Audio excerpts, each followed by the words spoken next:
রব্বুল আলামিন, পৃথিবীর কোনো মানুষ আমার গুনাহ সম্পর্কে জানে না, তুমি আমার গুনাহ সম্পর্কে জানো। আমি এমন গুনাহ করেছি আমার বিবি জানে না, বিবি গুনাহ করেছে আমি জানি না। আল্লাহ তুমি সব কিচ্ছু জানো, হে আমার প্রভু তুমি আমাকে মাফ করে দাও। আমার আল্লাহ বলে, তারপরও যদি তোমাদেরকে আমি মাফ না করি, তারপরও বান্দা তোমরা আমার রহমতের দরজা থেকে ফিরে যাইও না। আমি তোমাদেরকে হুকুম দিচ্ছি, ওয়ালাউ আন্নাহুম ইয যালামু আনফুসাহুম জাউকা, বান্দারে যদি গুনাহ করে ফেলো আমার রহমত থেকে মুখ ফিরিয়ে তুমি চলে যাইও না।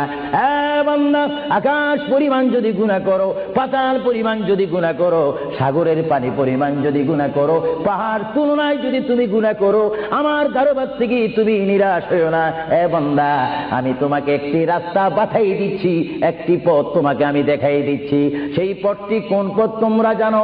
ওয়ালাউ আন্নাহুম ইয যালামু আনফুসাহুম জাউকা, বান্দারে যখন তোমরা বরবাদ হয়ে যাবে তখন তোমাদেরকে একটা পথ আমি তোমাদেরকে দেখাই দিলাম, সেই পথটির নাম হচ্ছে আমার রাসূলের মদিনা।